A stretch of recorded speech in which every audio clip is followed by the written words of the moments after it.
Conical দোলক বা conical pendulum হচ্ছে একটা বিশেষ ধরনের দোলক যার মধ্যে সুষম বৃত্তাকার গতি অনুভূমিক বরাবর কাজ করে। তো আমি যদি তোমাদেরকে একটা অ্যানিমেশন দেখাই কনিক্যাল দোলকের, তাহলে দেখতে পাচ্ছ আমরা এখানে একটা এমন দড়ি নিয়েছি বা সুতা নিয়েছি যার কোনো ভর নেই, যাকে টানলে বড় হয় না এবং যাকে কম্প্রেস করলে ছোটো হয় না। দ্যাট মিনস একটা আদর্শ দড়ি বা সুতাকে নিয়েছি এবং তাকে একটা আঁটার সাথে বেঁধেছি এবং ওই সুতা বা দড়িটার আরেকটা প্রান্তে একটা নির্দিষ্ট বস্তুকে নিয়ে আমরা একটা নির্দিষ্ট কোণে তাকে ঘোরাচ্ছি। তাহলে এই যে এখানে বস্তুটা ঘুরছে সে কিন্তু একটা সমবৃত্তাকার পথে ঘুরছে। দ্যাট মিনস সে সমগতিতে ঘুরছে বলে তার গতি যেটা আছে কৌণিক গতি তার মানটা অপরিবর্তনীয় থাকবে। তো এই ধরনের গতি সম্পন্ন কোনো একটা দোলককে আমরা কনিক্যাল দোলক বলে থাকি বা কনিক্যাল পেন্ডুলাম বলে থাকি। এবং তুমি দেখতে পাচ্ছ আমাদের এখানে যেহেতু সমকোণিক বেগে আমাদের এই বস্তুটা ঘুরছে একটা নির্দিষ্ট কেন্দ্রকে কেন্দ্র করে, যেটা ধরে নাও ও কেন্দ্র, তাই আমাদের এখানে কোনো কৌণিক ত্বরণ কাজ করবে না। তো এখন আমরা এই কনিক্যাল দোলকের মধ্যে অনেকগুলো প্যারামিটার বা রাশি পাবো, সেটা দেখার জন্য আমরা একটা স্থির ছবি দেখে নিই। খেয়াল করে দেখো আমাদের এখানে স্থির ছবির মধ্যে দেখা যাচ্ছে যেই পয়েন্টে আমরা সুতাটাকে বেঁধে রেখেছি সেই পয়েন্টটাকে তুমি পি বিন্দু ধরতে পারো এবং কনিক্যাল দোলকের যে বস্তুটা সেটা ধরো কোনো একটা বিন্দুতে এখানে বসে আছে, সেটাকে আমরা বি বিন্দু ধরতে পারি এবং আমাদের একদম যে বৃত্তাকার পথের কেন্দ্রটা আছে তাকে আমরা ও ধরতে পারি। তাই যদি হয়ে থাকে তাহলে দেখতে পাচ্ছ আমাদের এখানে কিন্তু 90 ডিগ্রি কোণ কাজ করে বলে এখানে একটা ছোট্ট সমকোণী ত্রিভুজ তৈরি হয়েছে এবং এই সমকোণী ত্রিভুজের পরিচয় হচ্ছে পি ও বি, যার মধ্যে কোণ ও হচ্ছে কি 90 ডিগ্রি। তার মানে আমরা অলরেডি বুঝলাম কনিক্যাল দোলকের মধ্যে একটা সমকোণী ত্রিভুজের উপস্থিতি দেখা যায়। তারপরে আমরা আরেকটা বিষয় দেখি, এখানে আমাদের অনেকগুলো বল কাজ করে। কীরকমভাবে কাজ করে দেখো, আমরা যখন বস্তুটাকে বি বিন্দুতে রেখেছি তখন বি বিন্দুতে সে কিন্তু সাম্যাবস্থা রয়েছে। সাম্যাবস্থা থাকা মানে হচ্ছে কি, বি বিন্দুতে থাকা অবস্থা আমাদের বস্তুটা কিন্তু এই বৃত্তাকার পথটাকে ভেদ করে অন্য পাশে চলে যাচ্ছে না। দ্যাট মিনস বৃত্তাকার পথ বিচ্যুত হচ্ছে না। এবং তুমি যদি একটু পরে ধরো বস্তুটা সি বিন্দুতে রয়েছে, কিছুক্ষণ পর ধরো বস্তুটা ডি বিন্দুতে রয়েছে, প্রত্যেকটা বিন্দুই কিন্তু আমাদের এই বৃত্তাকার পথের উপর অবস্থিত। তার মানে আমরা এই লাল কালারের বস্তুর উপর বা নীল কালারের বস্তুর উপর এমন কিছু বল প্রয়োগ করেছি যে বলগুলোর জন্য বস্তুটা সবসময় বৃত্তাকার পথের মধ্যে আটকে আছে। তাহলে এক কথা বলা যায় আমাদের এখানে কনিক্যাল দোলকের মধ্যে থাকা বস্তুটা একটা সাম্যাবস্থা তৈরি করে। দ্যাট মিনস সাম্যাবস্থা থাকে এবং এই সাম্যাবস্থার জন্য অনেকগুলো বল দায়ী। তার মধ্যে কয়েকটা বলের আমি এক্সাম্পল দিচ্ছি। প্রথমে দেখে নাও আমাদের এখানে দড়ির টান কাজ করে। দড়ির টানটাকে এন দিয়ে প্রকাশ করা হয়েছে যদিও, বাট আমরা জানি দড়ির টানটাকে টি দিয়ে প্রকাশ করি আমরা, তাই না? আমরা যখন পড়েছিলাম তখন কিন্তু দড়ির টানটাকে টি দিয়ে প্রকাশ করেছিলাম। তাহলে দড়ির টানটা সরাসরি বি থেকে পি বিন্দু বরাবর কাজ করে এবং এই দড়ির টানটার জন্য অবশ্যই দুইটা উপাংশ কাজ করবে। একটা উপাংশ কাজ করবে হচ্ছে কেন্দ্র বরাবর, দ্যাট মিনস এই বৃত্তাকার পথের কেন্দ্র বরাবর কাজ করবে। আরেকটা উপাংশ কাজ করবে ঠিক উলম্ব বরাবর 90 ডিগ্রি কোণে, দ্যাট মিনস উপরের দিকে কাজ করবে। তার মানে উপরের দিকে যেই উপাংশটা কাজ করবে সেই উপাংশটাকে তুমি ধরে নিতে পারো T1 এবং কেন্দ্র বরাবর যে উপাংশটা কাজ করবে টান বলের সেটাকে তুমি ধরে নিতে পারো T2। তাহলে আমরা এখানে মোটামুটি দুইটা আলাদা বল পেলাম টান বলের উপাংশ হিসেবে। আবার দেখো এই বস্তুটাকে কিন্তু ভূমির দিকে পৃথিবী টানছে, দ্যাট মিনস পৃথিবী তার কেন্দ্র বরাবর ডব্লিউ পরিমাণ ওজন বল নিয়ে টানছে, যার মানটা হচ্ছে mg। একই সাথে বস্তুটাকে যেহেতু বি বিন্দু থেকে ও বিন্দুর দিকে T2 পরিমাণ বল টানছে, তারপরও বস্তুটা কিন্তু বি বিন্দু থেকে সরে যায়নি। তার মানে সে অবশ্যই বৃত্তাকার পথে রয়েছে এবং বৃত্তাকার পথে থাকার মেইন রিজনটা হচ্ছে বস্তুটাকে পেছন থেকেও কোনো না কোনো একটা বল টানছে। এবং তোমরা জানো বৃত্তাকার পথে ঘূর্ণমান কোনো একটা বস্তুকে বৃত্তাকার পথের বিপরীতে বা কেন্দ্রের বিপরীতে যে বলটা টানে সেটা হচ্ছে কেন্দ্র বিমুখী বল। তার মানে অবশ্যই আমাদের বস্তুর উপর এফসি পরিমাণ কেন্দ্র বিমুখী বলও কাজ করে। তো এখন দেখো আমরা টান বলটাকে দুটো উপাংশে ভাগ করেছি, যার মধ্যে একটা উপাংশ হচ্ছে T1 এবং তুমি যদি একটু সূক্ষ্মভাবে চিন্তা করো তাহলে দেখতে পাবে টি এবং T1 এর মাঝে একটা নির্দিষ্ট কোণ কাজ করে এবং এই কোণটাই আসলে আমাদের থিতা কোণ হিসেবে কাজ করে। কেননা আমাদের এই কোণটা থিতা কোণ একটা একান্তর কোণ। দ্যাট মিনস আমাদের পি বিন্দুতে থিতা কোণ এবং বি বিন্দুতে থিতা কোণ এরা একে অপরের একান্তকোণ বলেই তারা পরস্পর সমান। তাহলে আমরা এখন টি বলের দুটো উপাংশ পেলাম, একটা হচ্ছে T1 এবং T1 এর মানটা আমরা লিখতে পারি টি কস থিতা, যেহেতু আমরা উপাংশের সূত্র জানি, এবং T2 আরেকটা বল পেয়েছি যেটা সরাসরি টি কস থিতার সাথে লম্বভাবে থাকে, তাই এটা হবে আমাদের টি সাইন থিতা। তার মানে T1 এবং T2 এই দুটো বলের মান আমরা পেয়ে গেলাম। আবার খেয়াল করে আমি তোমাদেরকে বলেছিলাম যে প্রত্যেকটা বল এখানে কিন্তু সাম্যাবস্থা তৈরি করে। তার মানে T1 পরিমাণ বল যখন উপরের দিকে কাজ করবে, W পরিমাণ বল নিচের দিকে কাজ করবে এবং এদের মানটা সেম থাকবে। তাহলে আমি বলতে পারি T1 পরিমাণ বলের মান যা আমাদের ডব্লিউ পরিমাণ বলের মানটা তা, তার মানে ওজন বলের মানটা কি তা, একই জিনিস। তা না হলে কিন্তু বি বিন্দু থেকে বস্তুটা সরে যেত। আবার টি2 পরিমাণ বলটা বস্তুটাকে ও বিন্দুগামী করে, দ্যাট মিনস কেন্দ্রের দিকে টানে, বাট এফসি পরিমাণ বলটা বস্তুটাকে কেন্দ্র থেকে বিপরীত দিকে টানে। এবং এই দুটো বলের মানটা যখন সমান হবে তখন বস্তুটা কিন্তু বি বিন্দুতে স্থিরভাবে বসে থাকবে। তো মূলত স্থিরভাবে তো বসে থাকে না, আসলে সাম্যাবস্থায় থাকে। তো সাম্যাবস্থায় থাকার জন্য আমাদের এখানে প্রত্যেকটা পয়েন্টে কিন্তু বলের মানগুলো সমান ও বিপরীতমুখী হতে হবে। তাহলে এই হচ্ছে আমাদের এখানে মেইন কন্ডিশন। তাহলে আমরা প্রথম কন্ডিশনটা নিয়ে তোমাদেরকে একটু দেখাই। আমরা ডব্লিউ এর মানটা কি জানি, এমজি জানি, তাই না? তাহলে W is equal two MG যেটা, সেটা আমরা এখানে বসিয়ে দিতে পারি। আবার এফসি যেটা, সেটা হচ্ছে কেন্দ্র বিমুখী বল, এবং কেন্দ্র বিমুখী বল সম্পর্কে জানতে হলে তোমাদেরকে রৈখিক বেগ সম্পর্কে জানতে হবে। তোমরা জানো যখন কোনো একটা বস্তু বৃত্তাকার পথে ঘোরে তখন ওই বৃত্তাকার পথে ঠিক স্পর্শক বরাবর রৈখিক বেগ বা ভি কাজ করে। তার মানে আমাদের এই বস্তুটার এখানে স্পর্শক বরাবর একটা রৈখিক বেগ কাজ করবে, যেটাকে আমরা ভি ধরতে পারি।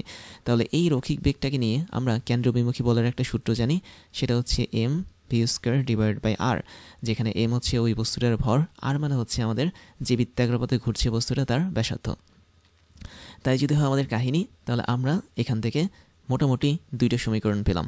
তো এটাকে তুমি 1 নং সমীকরণ ধরতে পারো, দ্যাট মিনস একদম ফার্স্টেরটা হচ্ছে আমাদের 1 নং সমীকরণ, আর এটাকে তুমি এখানে 2 নং সমীকরণ ধরতে পারো। তো আমরা এখানে একটা সম্পর্ক তৈরি করি, আমরা 2 নং সমীকরণটাকে ভাগ করে দিই 1 নং সমীকরণ দ্বারা, তাহলে দেখবে এখানে একটা দারুণ জিনিস পাওয়া যাচ্ছে। তো আমাদের 2 নং সমীকরণ যেটা ছিল সেটা হচ্ছে টি সাইন থিটা, তাহলে টি সাইন থিটাটা উপরে বসবে। আর 1 নং সমীকরণ যেটা ছিল সেটা হচ্ছে টি কস থিটা, তাহলে টি কস থিটাটাকে আমরা নিচে বসাবো এবং ইকুয়াল দিয়ে আমরা অপর পার্টগুলোকেও ভাগ করে দেব। T sine theta is equal to ছিল m v square divide by r, এবং টি কস থিটা যেটা সেটা ছিল হচ্ছে এমজি। এই যদি হয় আমাদের এখানে কাহিনী, তাহলে আমরা এখানে পাচ্ছি কি, আমরা পাচ্ছি উপরে নিচে টি এর মানটা কাটা যাবে, থাকবে হচ্ছে sine theta divide by cos theta. Sine theta আর কস থিটা আমরা যদি ভাগ করি তাহলে সেটা হয়ে যাবে কি ট্যান থিটা। আর এখানে আমাদের উপরে নিচে এম এর মানটা কাটা যাবে, থাকবে হচ্ছে v square divide by r into g. তাই যদি হয় তাহলে আমরা এখান থেকে সরাসরি থিটার মানটা পেয়ে যাব। থিটার মানটা হচ্ছে আমাদের এখানে ট্যান ইনভার্স, উপরে বসবে হচ্ছে আগের মতো করে ভি স্কয়ার, আর নিচে বসবে হচ্ছে আর ইন্টু জি।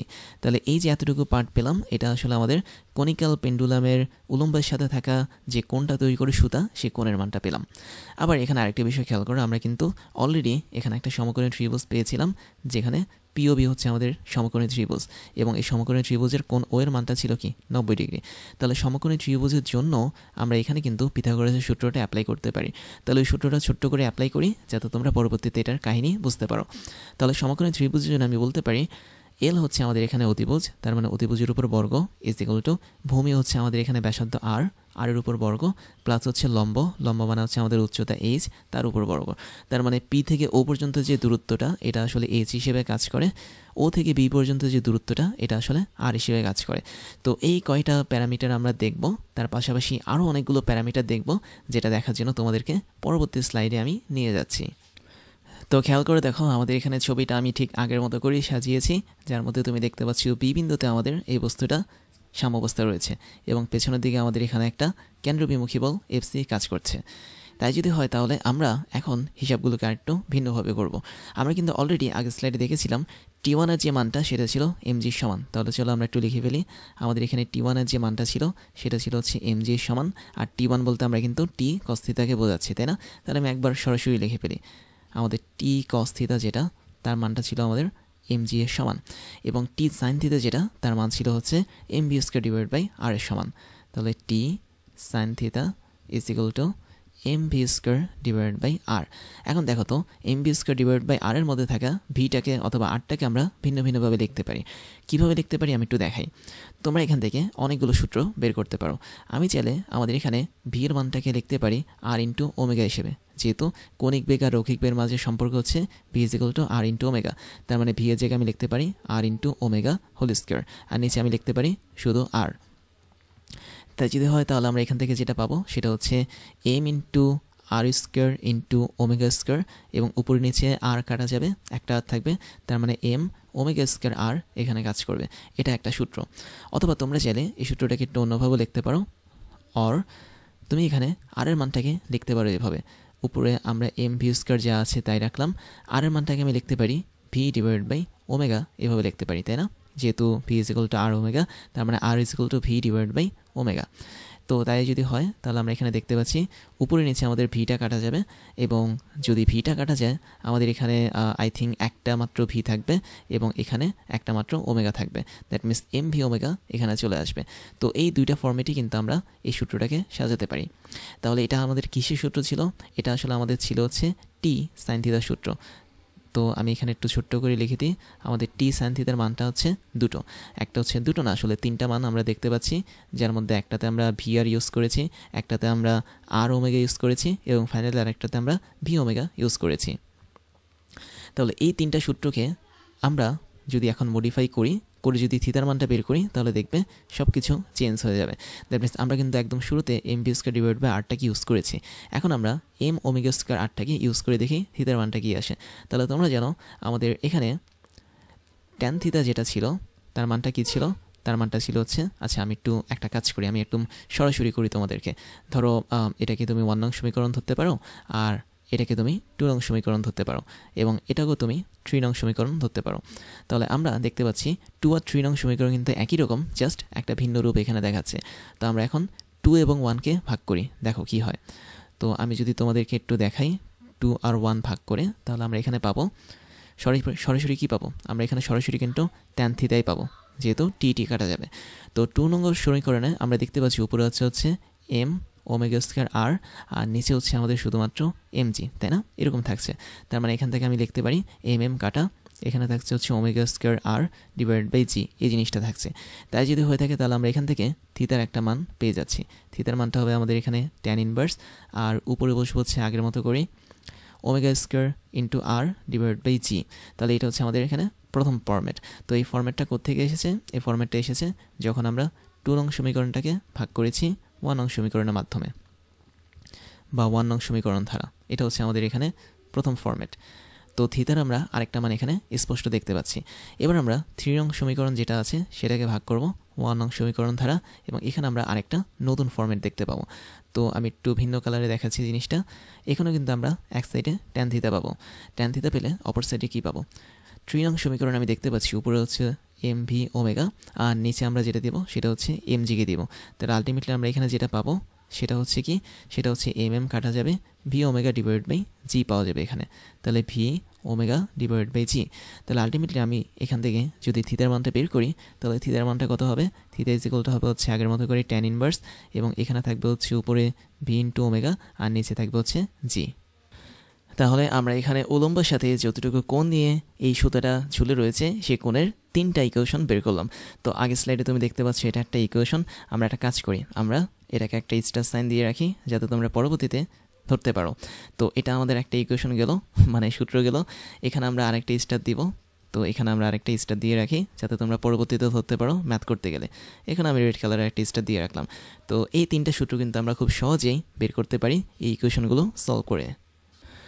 তারপরে আমি তোমাদেরকে আরেকটা সম্পর্ক দেখাই, খেয়াল করে দেখো। আমি তোমাদেরকে যদি একটু হাইলাইটেড দিয়ে দেখাই, এখানে কিন্তু তোমরা ওমেগা এই মানটা দেখতে পাচ্ছ। ওমেগা মানে হচ্ছে কি? কৌণিক বেগ, তাই না? সমকৌণিক বেগ। তো আমরা ইচ্ছে করলে এখান থেকে সমকৌণিক বেগ বা ওমেগার মানটাও সুন্দরভাবে বের করতে পারি। কীভাবে বের করতে পারি আমি একটু দেখাচ্ছি তোমাদেরকে। তুমি এখানে 2 নং সমীকরণকে আবারও 1 নং সমীকরণ দ্বারা ভাগ করো। তো আমি এখানে সেম কাজটা করবো আবার। ধরো 2 নং সমীকরণ আছে এখানে, আর এটা হচ্ছে আমাদের 1 নং সমীকরণ। তো আমি যদি ভাগ করি তাহলে দেখতে পাচ্ছ একটা পাশে আসছে আমাদের হচ্ছে 2 নং সমীকরণের জন্য টি সাইন থিতা, এটা আমাদের থাকবে, ভাগ হচ্ছে টি কস থিতা, এটা আমাদের এখানে থাকবে, ইজ ইকুয়াল টু। আমরা এখন 2 নং সমীকরণের দিকে যদি তাকাই তাহলে দেখতে পাচ্ছি আমাদের এখানে আছে এম ওমেগা স্কোয়ার ইন্টু আর, আর নিচে আছে আমাদের হচ্ছে এম জি। তো এখন এখানে উপরে নিচে কিন্তু টি এর মানটা কাটা যাবে অলরেডি। টি এর মানটা যদি কাটা যায় তাহলে আমরা এখানে পাচ্ছি সরাসরি সাইন থিতা ভাগ হচ্ছে কস থিতা। তো এটা নিয়ে তো আমাদের কোনো সন্দেহ নেই, তাই না? এবং অপর পাশে আমি কিন্তু চাচ্ছি ওমেগার মানটা বের করার। তাহলে অপর পাশে থেকে আমাদের এম কাটা যাবে, উপরে নিচে এম যদি কাটা যায় তাহলে আমাদের এতটুকু ফরম্যাট থাকে। তো এই ফরম্যাটটা যদি থাকে তাহলে এর পরবর্তী যে লাইনটা পাবো সেই লাইনটা অনেকটা এরকম হবে। তুমি যদি আর্গুন করে দাও তাহলে দেখতে পাবে ওমেগা স্কোয়ারটা এক পাশে আমি একা রাখলাম। ওমেগা স্কোয়ার যদি এক পাশে একা থাকে তাহলে উপরে থাকবে হচ্ছে G sine theta, that means G R sine theta হচ্ছে গুণ হয়ে যাবে, আর নিচে আর এর সাথে কস থিতা এই জিনিসটা গুণ হয়ে যাবে।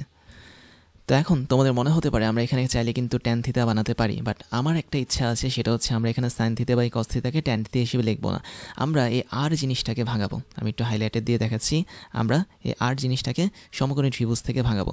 তুমি দেখো আর এর মানটা আমরা কীভাবে লিখতে পারি। সমকোণী ত্রিভুজের মধ্যে আমরা ট্রিকোনোমেট্রিক যে রেশিওটা আছে সেটা ইউজ করতে পারি বা ত্রিকোণমিতিক অনুপাতটা ইউজ করতে পারি। তো এখানে তুমি দেখতে পাচ্ছ থিতা কোণটা যদি এখানে কাজ করে, দ্যাট মিনস পি বিন্দুতে যদি কাজ করে, তাহলে আমি বলতে পারি এল এর সাথে এইচ যেহেতু থিতা পরিমাণ কোণ নিয়ে আছে, তার মানে এই এইচ এর মানটা আমি লিখতে পারি এল কস থিতা, যেহেতু এটা একটা সমকোণী ত্রিভুজ, তার মানে এল কস থিতা হচ্ছে আমাদের এখানে এল এর মানে এইচ এর মানটা। এবং একই সাথে আমরা আর এর মানটাও কিন্তু লিখতে পারি, আর এর মানটা তখন কী হবে, সিম্পলি এল সাইন থিতা হবে। তাহলে তুমি স্পষ্ট দেখতে পাচ্ছ আমরা কিন্তু চাইলেই এল সাইন থিতা হিসেবে আর এর মানটাকে এই সমীকরণে বসাতে পারি। তাহলে চলো আমরা বসিয়ে দিই। আমরা এখানে ওমেগা স্কোয়ার যে মানটা পাবো সে মানটা হবে অনেকটা এরকম, উপরে হবে আমাদের হচ্ছে জি সাইন থিতা এবং নিচে হবে আর এর বদলে এল সাইন থিতা এবং তার সাথে আগের থেকেই কস থিতা গুণ আকারে ছিল। তো এখন তুমি দেখতে পাচ্ছ উপরে নিচে কিন্তু সাইন থিতা এবং সাইন থিতা কাটাকাটি যায়। তাহলে সাইন থিতা এবং সাইন থিতা যদি কেটে মানে কাটাকাটি চলে যায়, তাহলে উপরে থাকবে শুধুমাত্র জি আর নিচে থাকবে হচ্ছে এল কস থিতা। তাহলে এটা একটা সুন্দর ফর্মেটে চলে এসেছে। তাহলে এটা কার মান, এটা হচ্ছে আমাদের ওমেগা স্কোয়ারের মান। তাহলে আমরা যদি সরাসরি কৌণিক বেগের মানটা বের করতে চাই, তার মানটা হবে কি, তুমি উভয় পক্ষে রুট ওভার বা বর্গমূল করো, বর্গমূল করলে তুমি পাবে রুট ওভার, আচ্ছা আমি একটা কাজ করি রুট ওভারটাকে ঠিক মতো দিই, তাহলে উপরে পাবো হচ্ছে জি এবং আমরা নিচে পাবো হচ্ছে এল কস থিতা। তাহলে এই যে আমরা একটা ইকুয়েশন পেলাম, এটাই হচ্ছে আমাদের কৌণিক বেগের সমীকরণ। তাহলে আমরা এখানে খুব সুন্দরভাবে একটা কনসেপ্ট ইউজ করে বা ট্রিকোনোমেট্রিক কনসেপ্ট ইউজ করে কৌণিক বেগের যে সূত্রটা সেটা পেয়ে গেছি। আচ্ছা আমি এটা আবারও মুছে দিচ্ছি, আমি একটু ঠিক মতো লিখি এটা, তাহলে তোমরা বুঝতে পারবে। রুট ওভারটা এভাবে দিয়ে দেবো এবং রুট ওভারের নিচে থাকবে হচ্ছে জি ডিভাইড বাই এল কস থিতা। আবার তুমি কিন্তু চাইলে 3 নং সমীকরণটাকেও 1 নং সমীকরণ দ্বারা ভাগ করেও এরকমভাবে ওমেগার মানটা বের করতে পারো। তাহলে এটা হচ্ছে তোমাদের কাজ। তাহলে আমি তোমাদেরকে একটা কাজ দিচ্ছি, সেটা হচ্ছে তোমরা 3 নং যে ইকুয়েশনটা আছে এই ইকুয়েশনটাকে ভাগ করবে 1 নং ইকুয়েশন দ্বারা এবং এখান থেকে তোমরা যেই মানটা পাবে ওমেগার সেটা তোমরা বের করে দেখাবে। তাহলে এটা তোমাদের হচ্ছে বাড়ির কাজে দেওয়া থাকলো এবং অবশ্যই সেটা বের করে কমেন্ট সেকশনে জানিয়ে দেবে। তারপরে যেটা করব সেটা হচ্ছে কনিক্যাল পেন্ডুলামের পর্যায়কাল বের করার চেষ্টা করবো আমরা, এবং সেটা করার জন্য আমি তোমাদেরকে আরও একবার এই ছবিটা দেখাচ্ছি। খেয়াল করে দেখো সব কিছু আগের মতোই আছে এবং পর্যায়কাল বিষয়টা হচ্ছে কি, কোনো একটা নির্দিষ্ট বিন্দু থেকে যাত্রা শুরু করে যদি আমাদের এই বস্তুটা আবার সেই বিন্দুতে ফিরে আসে, তাহলে যতটুকু সময় লাগবে সেটাই হচ্ছে পর্যায়কাল। দ্যাট মিনস তুমি দেখতে পাচ্ছ বি বিন্দু থেকে যাত্রা শুরু করে যদি আমাদের এই বস্তুটা সম্পূর্ণ বৃত্তাকার পথ ঘুরে ওমেগা পরিমাণ সমকোণিক বেগ নিয়ে আবার যদি বি বিন্দুতে ফিরে আসে, তাহলে যে সময়টুকু লাগে সেটাই হচ্ছে আমাদের কনিক্যাল পেন্ডুলামের পর্যায়কাল। এই পর্যায়কালটাকে ইংলিশে টাইম পিরিয়ড বলা হয় এবং আমরা এটা বের করার খুব সুন্দর একটা সূত্র দেখব এখন। পর্যায়কাল বিষয়টাকে বের করার জন্য একটা সূত্র হচ্ছে টি ইজ ইকুয়াল টু, খেয়াল করে দেখো আমাদের এখানে সম্পূর্ণ পথটা ঘুরতে তার কতটুকু কৌণিক দূরত্ব লেগেছে, সেটা হচ্ছে 2π পরিমাণ কৌণিক সরণ হয়েছে বা কৌণিক দূরত্ব লেগেছে এবং এটাকে আমি যদি তার কৌণিক বেগ দিয়ে ভাগ করি, তাহলে এটাই হচ্ছে আমাদের পর্যায়কাল। মানে বিষয়টা অনেকটা এরকম যে 2π পরিমাণ পথ অতিক্রম করতে তার টি পরিমাণ যদি সময় লাগে, তাহলে তার কৌণিক বেগটা হবে ওমেগা। তার মানে আমরা এখানে একটা সূত্রকে ইউজ করতে পারি, যেটা হচ্ছে এস ইজ ইকুয়াল টু ভিটি, এই সূত্র। তার মানে এই সূত্র থেকে আলটিমেটলি উপরের এই সূত্রটা এসেছে, যেখানে এস মানে হচ্ছে কি সরণ, আর এখানে এস এর বদলে 2π হচ্ছে কি কৌণিক সরণ, ভি মানে হচ্ছে সাধারণ বেগ বা রৈখিক বেগ, যেখানে ওমেগা হচ্ছে কি কৌণিক বেগ, টি মানে হচ্ছে পর্যায়কাল টি। দ্যাট মিনস আমরা এটাকে যদি ইকুয়াল করে দিই, তাহলে টি এর মানটা পাবো 2π ডিভাইড বাই ওমেগা। তো তাই হোক, আমাদের কোনো সমস্যা নেই, আমরা এখন পর্যায়কালটা বের করার চেষ্টা করব। খেয়াল করে দেখো আমাদের এখানে ওমেগার কিন্তু অনেকগুলো মান আমরা জানি, অনেকগুলো মানে হচ্ছে আমরা একটা মান কিন্তু অলরেডি আগের স্লাইডে বের করেছি। খেয়াল করে দেখো আমাদের একটা মান ছিল root over g divide by l cos theta. তাহলে চলো সেম মানটা আমরা এখানে বসাই। তাহলে আমরা এখানে 2πটা উপরে বসাবো আর নিচে বসাবো কি রুট ওভার, তারপর থাকবে হচ্ছে জি ডিভাইড বাই এল কস থিতা। তাই যদি হয় তাহলে আমরা এখানে উভয় পক্ষকে এভাবে কাজে লাগাতে পারি, সেটা হচ্ছে 2πটা এখানে থাকবে আর নিচে জিনিসটা উল্টে যাবে, উল্টে গেলে উপরে বসে যাবে হচ্ছে আমাদের এল কস থিতা আর নিচে যেটা সেটা বসবে হচ্ছে জি। আবার খেয়াল করে দেখো এল কস থিতা আসলে কার মান ছিল, এটা আসলে এইচ এর মান ছিল। তার মানে এইচ এর মানটাকে কিন্তু আমরা এল কস থিতা হিসেবে জানতাম, তাই না? তার মানে তুমি চাইলে এখানে আরেকটা ভ্যারিয়েন্ট লিখতে পারো এই সূত্রটার, সেটা হচ্ছে এল কস থিতার বদলে সম্পূর্ণভাবে তুমি এইচটাকে ইউজ করতে পারো। তাহলে 2π into root over h divided by g, এটা কিন্তু আমাদের পর্যায়কালের সূত্র হিসেবে কাজ করবে। তো তাই যদি হয়ে থাকে তাহলে আমরা এখানে আরেকটা অন্য লেভেলের এই সূত্রটা ইউজ করতে পারি। অন্য লেভেল মানে হচ্ছে কি, আমরা ইচ্ছা করলে এল এর মানটাকে এখন ভাঙাতে পারি। আসলে এল এর মানটাকে না ভাঙিয়ে আমি এইচ এর মানটাকে ভাঙাই। দেখো, যেহেতু আমাদের এখানে একটা সমকোণী ত্রিভুজ আমরা দেখতে পাচ্ছি পিওবি, তাই এই সমকোণী ত্রিভুজের জন্য আমরা অলরেডি কিন্তু জানি যে L square is equal to H square plus হচ্ছে আর স্কোয়ার, তাই না? তাহলে এখান থেকে তুমি যদি শুধুমাত্র এইচ এর মানটা বের করতে চাও তাহলে সেটার মানটা কী হবে? সেটার মানটা হবে H is equal to, H এর মান কী হওয়ার কথা? দেখো, এইচ এর মানটা হওয়ার কথা হচ্ছে root over L square minus R square, তাই না? তার মানে তুমি চাইলে এইচ এর মানটা কিন্তু এই জায়গায় বসেও একটা সুন্দর সূত্র তৈরি করতে পারো। তাহলে চলো আমরা একটা সূত্রটা তৈরি করে দেখি। তো সেটার জন্য আমরা একটা ভিন্ন কালার ইউজ করি যাতে আমরা প্রত্যেকটা সূত্রের জন্য আলাদা আলাদা কালার বুঝতে পারি। তাহলে দেখো, আমরা এখানে যেটা করতে পারি সেটা হচ্ছে, আমি যদি সত্যিকার অর্থে এইচ এর মানটা বসাই তাহলে আমরা এখানে ডাবল রুট ওভার পাবো। দ্যাট মিনস আগে থেকে কিন্তু একটা রুট ওভার ছিল, তাই না? তো আগে থেকে এই রুট ওভারটা যে ছিল এটাতে নিয়ে আমাদের কোনো সমস্যা নেই, বাট এইচ এর মানটা কিন্তু আলাদা একটা রুট ওভারের ভিতরে আছে। That means root over L square minus R square. তার মানে আমরা এখানে আলাদা আরেকটা রুট ওভার দিব এবং ওর ভিতরে লিখবো এল স্কোয়ার মাইনাস আর স্কোয়ার, এই ফরম্যাটটাকে, এবং এই টোটালটা কিন্তু ভাগ হবে আগের মতো জি এর মাধ্যমে। তাহলে এই যে আমরা একটা নতুন সূত্র লিখলাম রেড কালারে, এটাও কিন্তু পর্যায়কালের সূত্র হিসেবে কাজ করে। তারপর আলটিমেটলি আমরা এখান থেকে আরও একটা সূত্র পাই। খেয়াল করো, আমাদের কিন্তু এখানে একটা সূত্র ছিল এরকম, তাই না? আমরা এই সূত্রটাকে একটু টেনে নিয়ে আসি ভিন্ন কালারে। তো আমরা এখানে যদি এতটুকু অংশকে টেনে অন্যভাবে লিখি তাহলে দেখো কী হবে।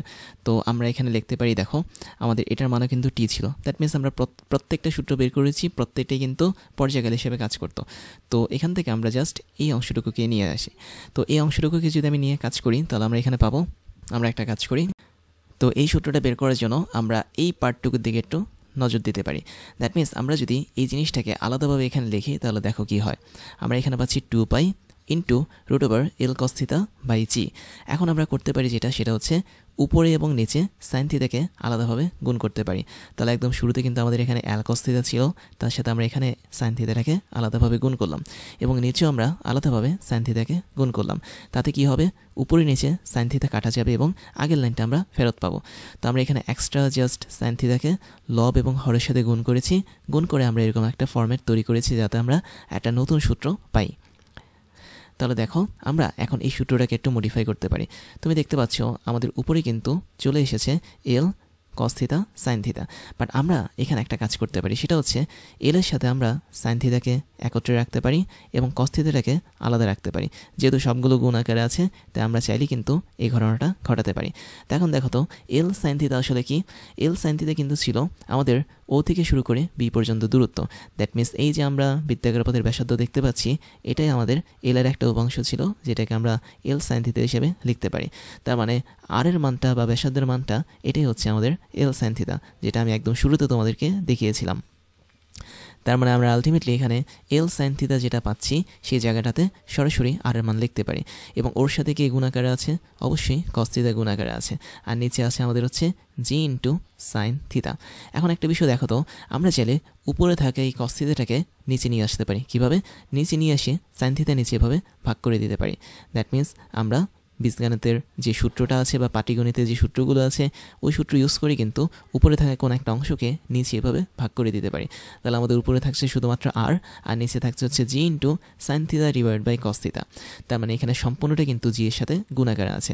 আর তুমি জানো sine theta divide by cos theta যদি এইভাবে গুণাকারে থাকে সেটা কিন্তু ট্যান থিটা হয়ে যায়। তার মানে আমরা পরের লাইন লিখতে পারি 2π ইন্টু রুট ওভার, উপরে থাকবে শুধুমাত্র আর নিচে থাকবে জি এর সাথে টেন থিটা গুণ। তাহলে এই যে আমরা এখানে একটা নতুন সূত্র পেলাম, এটাও কিন্তু আমাদের টাইম পিরিয়ড বা পর্যায়কাল হিসেবে কাজ করে। তার মানে এটা হচ্ছে আমাদের টি এর মান। তাহলে আমরা এখানে মোটামুটি অনেকগুলো সূত্র দেখতে পাচ্ছি এবং প্রত্যেকটা সূত্রই কিন্তু ম্যাথ করার জন্য অনেক বেশি ইম্পর্টেন্ট। এবং আমি এখানে জাস্ট একটা তীর দিয়ে দেখাচ্ছি, যেহেতু এই লাইন থেকে আমরা এই লাইনে এসেছি এবং সূত্রগুলোকে আমি একটু হাইলাইটেড দিয়ে মার্ক করে দিচ্ছি। একদম প্রথমে আমরা যে সূত্রটা পেয়েছিলাম সেটা হচ্ছে T is equal to 2π divide by omega. তারপরে যে সূত্রটা পেয়েছিলাম সেটা হচ্ছে 2π into root over L cos theta divide by G. তার মানে এটা ছিল আমাদের দ্বিতীয় সূত্র। তারপর পর্যায়কালে আরেকটা সূত্র পেয়েছিলাম 2π into root over H divide by G. তার মানে এটা ছিল আমাদের 3 নম্বর সূত্র। তারপর আরেকটা সূত্র পেয়েছিলাম সেটা হচ্ছে 2π ইন্টু রুট ওভার তারপরে আরেকটা root over L square minus R square divide by G, এবং ফাইনালি আমরা আরেকটা সূত্র পেয়েছি পর্যায়কালের, সেটা হচ্ছে 2 pi into root over R divide by G tan theta. এখন এখানে একটা মজার বিষয় আছে, সেটা হচ্ছে যদি আমাদের একদম দ্বিতীয় সূত্রের দিকে তুমি যদি তাকাও, দ্যাট মিন্স আমি একটু দেখাচ্ছি তোমাকে ব্ল্যাক কালারে, এই সূত্রটার দিকে তুমি যদি একটু তাকাও তাহলে এই সূত্রের মধ্যে কিন্তু কস থিটা রয়েছে, তাই না? এখন থিটার মানটা যদি খুবই ছোট হয়, দ্যাট মিন্স থিটা যদি অনেক অনেক ছোট হয় বা বলা যায় থিটা যদি একদম শূন্যের কাছাকাছি হয়, তখন কিন্তু এই সূত্রটার মধ্যে কস থিটা লেখা যাবে না। কেননা তুমি জানো কস 0 ডিগ্রি মান হচ্ছে কি 1, তার মানে থিটা যেহেতু খুব কম শূন্যের কাছাকাছি, তার মানে আমরা তখন কস থিটাকে 1 হিসেবে ধরতে পারি। তো সেক্ষেত্রে আমাদের পর্যায়কালের সূত্রটা হবে 2 pi into root over L divide by G. তার মানে কনফিউশন হওয়া যাবে না। যখন তুমি এরকম একটা সূত্র দেখবে যেখানে দেখতে পাচ্ছ 2 পাই ইন্টু রুট ওভার সুতার দৈর্ঘ্য ডিভাইড বাই অভিকর্ষ ত্বরণ, তখনই বুঝে নিবে আমাদের এখানে থিটার মানটা অনেক অনেক কম, যেটা 0 দিকের কাছাকাছি। তার মানে আমরা বলতে পারি এই জিনিসটা হচ্ছে একটা স্পেশাল কেস, এবং আমি স্পেশাল কেসটাকে একটা স্টার সাইন দিয়ে রাখলাম। তো এই টোটাল মিলে আমরা দেখতে পাচ্ছি এখানে মোট 5টার মতো মনে হয় সূত্র তৈরি হয়েছে। আমি হাইলাইটার দিয়ে লাস্ট সূত্রটাকেও মার্ক করে দিচ্ছি, সেটা হচ্ছে এই সূত্র। তো 1 2 3 4 5 6, হ্যাঁ 6টা সূত্র এখানে তৈরি হয়েছে। প্রত্যেকটা সূত্রে আসলে কনিক্যাল পেন্ডুলামের পর্যায়কালকে নির্দেশ করে। তারপরে যেটা বের করে দেখাবো তোমাদেরকে, সেটা হচ্ছে কনিক্যাল পেন্ডুলামের দড়ির টান, দ্যাট মিন্স কী পরিমাণ টান দিয়ে আমাদের দড়িটা বা সুতাটা ওই বস্তুটাকে ধরে রেখেছে সেটা। তো আমরা এখান থেকে বেসিক্যালি টি এর মানটা বের করব, আর টি এর মানটা বের করার জন্য আমরা এখানে দুইটা জিনিস দেখতে পাচ্ছি, দ্যাট মিন্স টি এর দুটো উপাংশ দেখতে পাচ্ছি, একটা হচ্ছে T1 আর একটা হচ্ছে T2, এবং এই দুটো জিনিসের মানও কিন্তু আমরা জানি। T1 এর যে মানটা সেটা ছিল কি টি কস থিটা, এবং T2 এর যে মানটা সেটা ছিল আমাদের টি সাইন থিটা। এবং একই ক্ষেত্রে আমরা এখানে এদের মানও আলাদা আলাদাভাবে জানি, যেমন টি কস থিটার মান ছিল হচ্ছে mg, আর টি সাইন থিটার মান ছিল হচ্ছে কেন্দ্রবিমুখী বল, যার মান ছিল mb square divided by R. তাহলে চলো আমরা আলাদা আলাদাভাবে এদের থেকে টি বা টান বলের মানটা বের করার চেষ্টা করি। তো আমি যদি একদম প্রথম সমীকরণের দিকে তাকাই, দ্যাট মিন্স আমি যদি তোমাদেরকে এটাকে 1 নং সমীকরণ ধরি আর এটাকে যদি আমি 2 নং সমীকরণ ধরি, তাহলে 1 নং সমীকরণ থেকে আমরা কিন্তু একটা সুন্দর জিনিস পাবো। তাহলে 1 নং সমীকরণ থেকে আমরা কি পাবো? আমরা সরাসরি পাবো T is equal to mg divided by cos theta. That means আমরা এখানে কস থিটাটাকে আর গুণ করে নিচে নিয়ে এসেছি এবং টিটাকে আলাদা রেখেছি। আমাদের টার্গেট শুধুমাত্র টি এর মানটা বের করা। এখন আমি যদি কস থিটার মানটা বের করি, তাহলে দেখো এটা কি হয়। কস থিটা মানে হচ্ছে কি, তুমি দেখতে পাচ্ছ আমাদের এখানে অলরেডি একটা সমকোণী ত্রিভুজ রয়েছে যার কোণ ও হচ্ছে 90 ডিগ্রি। তাহলে এই সমকোণী ত্রিভুজের মধ্যে আমি যদি কস থিটাটাকে আগে বের করতে চাই, তাহলে থিটাটা আছে একদম পি বিন্দুতে। তো পি বিন্দুতে যখন থিটাটা থাকবে, তার মানে আমি বলতে পারি কস থিটা মানে হচ্ছে কি ভূমি ডিভাইড বাই অতিভুজ। তাহলে পি বিন্দুর সাপেক্ষে আমি যদি ভূমিকে ধরি এইচ, তার মানে এইচটা হচ্ছে উপরে থাকবে, আর অতিভুজটা হবে কি অবশ্যই এল, তার মানে এইচ ডিভাইড বাই এল, এটা আসলে ভূমি ডিভাইড বাই অতিভুজ হিসেবে কাজ করবে, যেহেতু থিটাটা আমাদের পি বিন্দুতে বসে আছে। তার মানে কোণ যখন কোন একটা বিন্দুতে বসবে, ওই কোণের সাথে একটা বাহু থাকবে হচ্ছে অতিভুজ এবং আরেকটা বাহু থাকবে হচ্ছে ভূমি। এই জন্য এইচ যে বাহুটা ছিল সেটা আসলে ভূমি হিসেবে কাজ করেছে। তাহলে আমরা এখানে দেখতে পারি mg divide by H divide by L. তাহলে আলটিমেটলি আমরা এটাকে লিখতে পারি mg L divide by H. তাহলে এই হচ্ছে আমাদের একটা সূত্র যেটা আমাদের দড়ির টানকে নির্দেশ করে। এখন তুমি চাইলে এই দড়ির টানের সূত্রটাকেও অন্যভাবে লিখতে পারো, কেননা তুমি জানো এখানে এইচকে কিন্তু বের করা একদমই সহজ। আমরা উপাংশের মাধ্যমে এইচকে বের করতে পারি। এইচের মানটা হচ্ছে কি এল কস থিটা। তো এল কস থিটা দিলে আসলে আমাদের আগের ফরম্যাট চলে যাবে, তো আমরা এটা দিলাম না। আমরা এখানে একটা কাজ করতে পারি, আমরা চাইলে এখানে এল এর মানটা আলাদাভাবে বসাতে পারি। তো আমি এখানে একটা স্টার সাইন দিয়ে রাখছি, যেহেতু এটা একটা নতুন সূত্র। তো আমরা এই সূত্র থেকে আরেকটু জিনিস দেখি। আমরা ইচ্ছে করলে এই সূত্রটাকে আরেকটু মডিফাই করতে পারি। কীভাবে করতে পারি দেখো, টি এর মানটা আমরা চাইলে অন্যভাবে লিখতে পারি। কীভাবে লিখতে পারি? আমরা লিখতে পারি এম ইন্টু জি ইন্টু এল। এল এর মানটা কি? এল হচ্ছে অতিভুজ, তার মানে অতিভুজ মানে হচ্ছে ভূমি স্কয়ার প্লাস হচ্ছে আমাদের লম্ব স্কয়ার। এভাবে আমরা লিখে নিচে সরাসরি এইচ দিতে পারি। তাহলে এটাও কিন্তু আমাদের দড়ির টোটাল যে টানটা আছে সেই টান বলকে নির্দেশ করে। তাহলে আমি এখানে সিম্পলি তোমাদেরকে এল এর মানটা ভেঙে দেখিয়েছি এবং তার মাধ্যমে আমরা এখানে একটা নতুন সূত্র পেয়েছি। তারপর দেখো আমরা কিন্তু এখানে চাইলে আরেকটা ভিন্ন কাজ করতে পারি, সেটা হচ্ছে আমি আবারও সেম সমীকরণটা লিখলাম, that means T is equal to mgl divide by H. একটু খেয়াল করে দেখো তো, আমাদের এখানে mgl যা আছে তাই থাক। এইচ এর মানটা আমরা কিন্তু চাইলে পিথাগোরাসের সূত্র অনুসারে এভাবে লিখতে পারি। দ্যাট মিনস আমরা এইচ এর মানটা কীভাবে লিখতে পারি? আমরা একটু আগে লিখেছিলাম এল স্কোয়ার মাইনাস আর স্কোয়ার, এবং এই টোটালটাকে আমি যদি রুট ওভার করি তাহলে আমরা এইচ এর মানটা পাবো।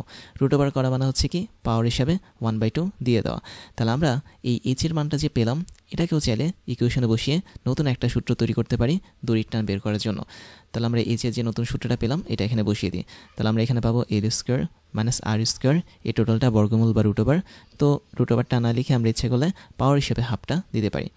তাহলে আমরা এখানে আরেকটা ফরম্যাট পেলাম সূত্রের, এবং এটাকে আমরা একটা স্টার সাইন দিয়ে রাখলাম। তাহলে আমরা এখানে মোটামুটি 3টা সূত্র পেয়েছি দড়ির টান নির্ণয় করার জন্য। এবার আমরা আরেকটা পদ্ধতিতে কনিক্যাল পেন্ডুলামের দড়ির টানটা বের করব। খেয়াল করো আমাদের এখানে 1 নং এবং 2 নং সমীকরণ কিন্তু দেওয়াই আছে। আমরা একটা কাজ করতে পারি, আমরা 1 নং সমীকরণ এবং 2 নং সমীকরণকে বর্গ করে তারপরে যোগ করতে পারি। তাই যদি করতে চাই তাহলে চলো আমরা পরের স্লাইডটা দেখি। তো আমরা পরের স্লাইডে এই কাজটা করব। দ্যাট মিনস আমরা এখানে 1 নং সমীকরণ নিয়ে তাকে বর্গ করব এবং 2 নং সমীকরণ নিয়ে তাকে বর্গ করব, তারপর বের করব কি আসে।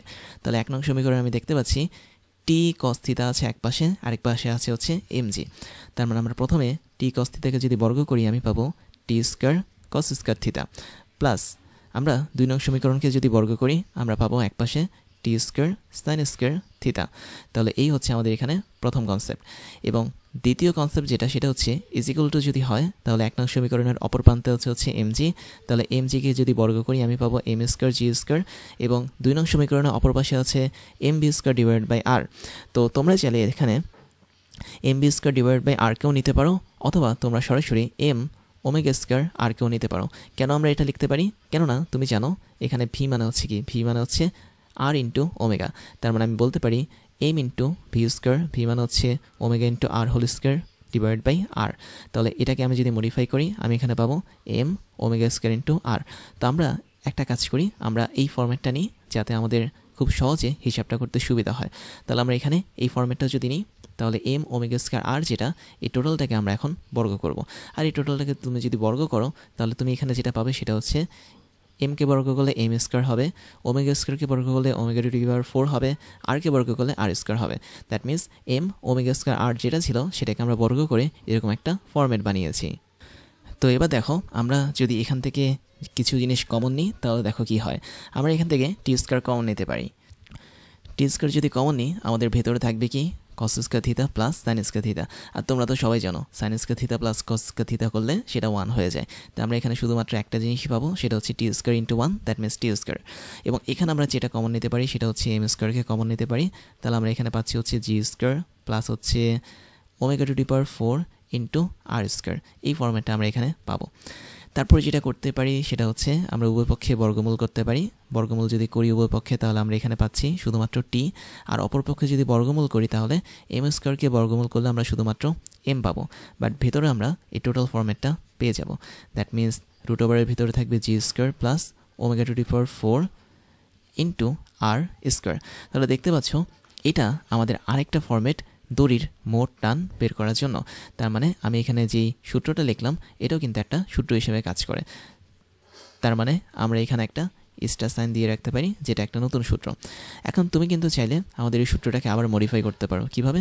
তুমি চাইলে আমাদের এখানে ভি এর মানে ওমেগার যে মানটা আছে সেটা সরাসরি বসাতে পারো। ওমেগার মান কত বলো তো? ওমেগা আসলে কী ছিল? V is equal to omega into R ছিল। তার মানে আমরা এখান থেকে ওমেগার মানটা বের করতে পারি ভি ডিভাইড বাই আর করে। তাহলে ওমেগার ভি ডিভাইড বাই আর মানটা যদি ভিতরে বসে তাহলে আমরা পাবো জি স্কোয়ার প্লাস হচ্ছে omega to the power 4, that means V to the power 4 divide by R to the power 4, ওর সাথে আমাদের আর স্কোয়ারটা গুণন। তাই যদি হয় আলটিমেটলি আমরা এখানে পাচ্ছি কি, আমরা এখানে পাচ্ছি, আচ্ছা আমি সরাসরি এখানে কেটে দিচ্ছি। আর টু দি পাওয়ার 4 এবং আর স্কোয়ার যদি কাটা যায় আমাদের নিচে শুধুমাত্র আর স্কোয়ার থাকবে। তার মানে এটাই আমাদের আলটিমেটলি নতুন একটা সমীকরণ হিসেবে কাজ করবে। তাই যদি হয়ে থাকে তাহলে এটা হচ্ছে আমাদের দড়ির মোট টানের আরও একটা সূত্র, যেটাতে আমরা একটা স্টার সাইন দিয়ে রাখলাম। আবার খেয়াল করে দেখো তো, আমরা কিন্তু চাইলে রুট ওভারের ভেতর থেকে জি এর মানটাকে বাইরে নিয়ে আসতে পারি। কীভাবে আসতে পারি সেটা জানানোর জন্য আমি তোমাদেরকে এই লাইনটা আরেকটা করে দেখাচ্ছি। দেখো আমরা এখানে এটাকে ইচ্ছা করলে এভাবেও লিখতে পারি, T is equal to M into root over, ধরো জি স্কোয়ার আমি কমন নিলাম, তাহলে এখানে থাকবে হচ্ছে 1 plus V to the power 4 divide by R square into G square. দেখো তো এই জিনিসটা কিন্তু সম্ভব, তাই না? অর্থাৎ আমি যদি রুট ওভারের ভিতরে জি স্কোয়ারকে কমন করি, মানে কমন নিই, তাহলে উভয় পক্ষে আমাদের এরকম একটা ফরম্যাট চলে আসবে। তুমি জি স্কোয়ারের সাথে টোটাল ভিতরের ব্র্যাকেটে থাকা অংশটা গুণ করো, দেখবে তুমি আগের লাইনে ফেরত যাবে। তাই যদি হয়ে থাকে তাহলে আমরা এই লাইনের পরবর্তীতে জিটাকে, দ্যাট মিনস জি স্কোয়ারটাকে যদি বাইরে নিয়ে আসি রুট ওভারের বাইরে, তাহলে সেটা হয়ে যাবে কি জি, কেননা রুট ওভার জি স্কোয়ার মানে হচ্ছে কি একদম পিওর জি হিসেবে কাজ করবে। এবং আমরা যদি ভেতরের জিনিসটার দিকে তাকাই তাহলে আমরা ভিতরে পাবো only 1 + v⁴ divide by R square into G square. আচ্ছা, একটা কাজ করি, দেখো আমরা ইচ্ছে করলে কিন্তু v⁴ divide by R square G স্কোয়ারকে এভাবে লিখতে পারি v² divide by R G to the power whole square, তাই না? কেননা তুমি যদি সবগুলোর উপর হোল স্কোয়ার করো তাহলে সেটা কিন্তু আগের ফর্মেটে ফিরে যাবে, that means v⁴ divide by R square G square হবে। তাহলে আমরা আলটিমেটলি ফাইনালি এখানে একটা দারুণ জিনিস পেলাম। এখন তোমাদের যদি মনে থেকে থাকে একদম শুরুর দিকে কিন্তু আমি তোমাদেরকে দেখিয়েছিলাম, কি দেখিয়েছিলাম, আমাদের এখানে ট্যান থিতার একটা সুন্দর মান ছিল, সেটা ছিল v² ডিভাইড বাই আর জি। অর্থাৎ তুমি এখানে থিতার মানটা যখন বের করতে গিয়েছিলে তখন ট্যান থিতার এরকম একটা মান পেয়েছিলে। তো ট্যান থিতার মান যেহেতু v² ডিভাইড বাই আর জি, এই মানটাকে আমরা চাইলে কিন্তু এই সমীকরণে এখন বসিয়ে দিতে পারি। তো যদি আমি বসিয়ে দিই তাহলে দেখো কি হয়, আমরা বের করতে চাচ্ছি হচ্ছে দড়ির টান বা টি।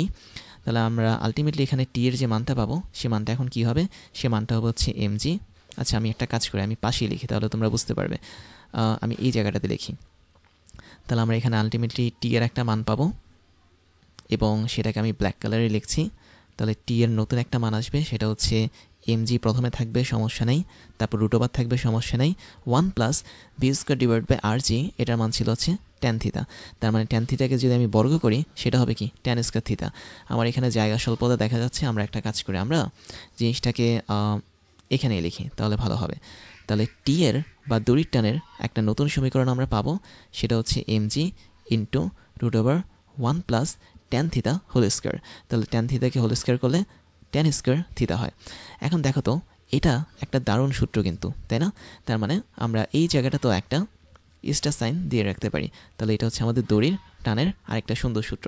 এখন তুমি দেখো, তুমি কিন্তু ট্রিগোনমিতে পড়েছো, ট্রিগোনমিতে অনুসারে কিন্তু আমরা বলতে পারি sec² থিতা = 1 + tan স্কয়ার থিতা। তাহলে আমরা আলটিমেটলি এখানে আরেকটা নতুন সূত্র পেয়ে যাচ্ছি, সেটা হচ্ছে এমজি ইন্টু sec² থিতা। কেননা ট্রিগোনমিতে সূত্র অনুসারে আমরা জানি sec² থিতা মানে যা, 1 + tan স্কয়ার থিতা মানে কি তা। কিন্তু এখানে যেহেতু টোটালটা রুট ওভারের ভিতরে আছে, তার মানে এখানে কি হবে, রুট ওভার sec² থিতা হবে।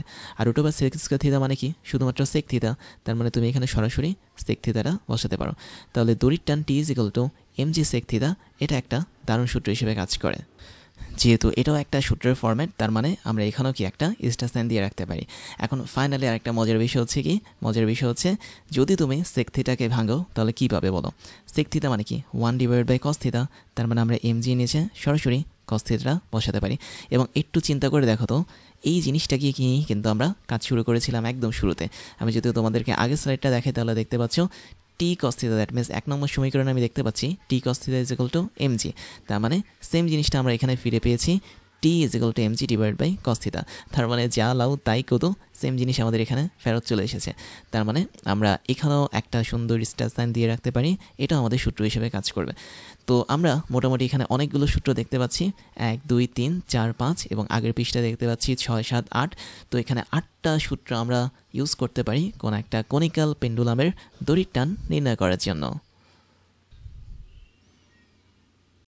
এবার ওয়েডিমির পক্ষ থেকে তোমাদের জন্য থাকছে দারুণ কিছু সারপ্রাইজ, যার প্রথমটা হচ্ছে ডিজিটাল লাইব্রেরি। আমাদের এই লাইব্রেরির লিঙ্ক তুমি পেয়ে যাবে এই ক্লাসের ডিসক্রিপশন বক্সে, যেখানে আমাদের প্রত্যেকটা ক্লাসের লিঙ্ক এবং নোটগুলো পেয়ে যাচ্ছ কেবলমাত্র এক ক্লিকে। তুমি তোমার পছন্দের মতো যে কোনো সাবজেক্টের ক্লাস করতে পারবে এই লাইব্রেরি থেকে, যে কোনো ক্লাসের নোট তুমি ডাউনলোড করতে পারবে দেশের অন্যতম এই বড় ডিজিটাল লাইব্রেরি থেকে। এরপর তোমাদের জন্য থাকছে আমাদের বেস্ট রিসোর্স থেকে তৈরি করা ক্লাসগুলো, যেখানে আমরা বিশ্বের টপ লেভেলের বইগুলো ফলো করে তোমাদের জন্য ক্লাসগুলো বানিয়ে থাকি। সেই সাথে আমাদের অনেকগুলো অফিসিয়াল বই আছে, যার মধ্যে হাজারো প্রবলেমগুলো নিয়ে আমরা তোমাদের জন্য ক্রাশ চ্যালেঞ্জগুলো বানাই, যেগুলো আমরা ধরে ধরে তোমাদেরকে সলভ করাই। তারপরে তোমাদের জন্য থাকছে হচ্ছে আমাদের পেইড কোর্সের সুযোগ, যেখানে তোমরা ফ্রি ক্লাসগুলোতে এত পরিমাণ সুযোগ পাচ্ছ, এবং সেখানে পেইড কোর্সগুলো তোমাদের জন্য, তোমাদের প্রিপারেশনের জন্য অনেক বেশি পরিমাণ ইম্পর্টেন্ট, যেগুলো তোমাদের প্রিপারেশনগুলোকে এক্সট্রা একটা লেভেলে নিয়ে যাবে। আমাদের পেইড কোর্সগুলো সম্পর্কে ডিটেলস জানার জন্য তোমরা আমাদের এই ক্লাসের ডিসক্রিপশন বক্সে যেতে পারো, সেখানে আমাদের অফিসিয়াল ওয়েবসাইটের লিঙ্ক পেয়ে যাবে। এবং সেখানে গিয়ে তোমরা জানতে পারবে আমরা বছরের কোন সময়টাতে কোন ধরনের কোর্সগুলো রানিং করাচ্ছি এবং কোন ধরনের কোর্সগুলো আমরা পরবর্তীতে লঞ্চ করব। এরপরে তোমাদের জন্য থাকছে আমাদের স্টুডেন্ট কমিউনিটি। তোমরা সেখানে জয়েন করতে পারো। আমাদের অফিসিয়াল ফেসবুক পেজের লিঙ্ক হচ্ছে facebook.com/oedemy এবং তোমরা চাইলে আমাদের ফেসবুক গ্রুপেও জয়েন করতে পারো। গ্রুপের লিঙ্ক হচ্ছে facebook.com/groups/oedemy। তারপর তোমাদের জন্য থাকছে আমাদের ক্লাস এবং কোর্স নিয়ে সমস্ত আপডেট খবর জানার প্রসেস। তার জন্য তোমাকে জয়েন করতে হবে আমাদের টেলিগ্রাম চ্যানেলে এবং আমাদের টেলিগ্রাম চ্যানেলের লিঙ্ক হচ্ছে t.me/oedemy। এখানে জয়েন করলে তোমরা আমাদের প্রতিদিনের ক্লাসের খবরগুলো পেয়ে যাবে। কোন দিন কোন কোর্সটা আমরা লঞ্চ করছি, কোন কোর্সটা বর্তমানে রানিং আছে, কোন কোর্সটাতে তুমি ভর্তি হতে পারবে, সমস্ত ধরনের খবর তোমরা জেনে যাবে আমাদের এই টেলিগ্রাম চ্যানেল থেকে। তাহলে এখনই জয়েন করে ফেলো t.me/oedemy এখানে গিয়ে। এবার আমি তোমাদেরকে আমার পরিচয়টা জানাচ্ছি। আমি হচ্ছি ইমতিয়াজ, ওয়েডেমি সহ ক্রাশ ইঞ্জিনিয়ারিং এবং টকডেমির ফাউন্ডার হিসেবে কাজ করছি, যেখানে ওয়েডেমিতে আমি স্কুল এবং কলেজ লেভেলের স্টুডেন্টদেরকে পড়াই, ক্রাশ ইঞ্জিনিয়ারিংয়ে আমি ইঞ্জিনিয়ারিং লেভেলের স্টুডেন্টদেরকে পড়িয়ে থাকি এবং টকডেমিতে মেডিকেল সায়েন্সের স্টুডেন্টদেরকে পড়িয়ে থাকি। সেই সাথে আমি বিগত 10 বছর ধরে 5 লাখেরও বেশি স্টুডেন্টদেরকে অনলাইন এবং অফলাইনে পড়িয়েছি। আমার এডুকেশনাল ব্যাকগ্রাউন্ড হচ্ছে বিএসসি কমপ্লিট করেছি ইলেকট্রিক্যাল অ্যান্ড ইলেকট্রনিক ইঞ্জিনিয়ারিং নিয়ে, এমএসসি কমপ্লিট করেছি বায়োমেডিক্যাল ইঞ্জিনিয়ারিং নিয়ে এবং বর্তমানে একটা ইউনিভার্সিটিতে লেকচার হিসেবে কাজ করে যাচ্ছি।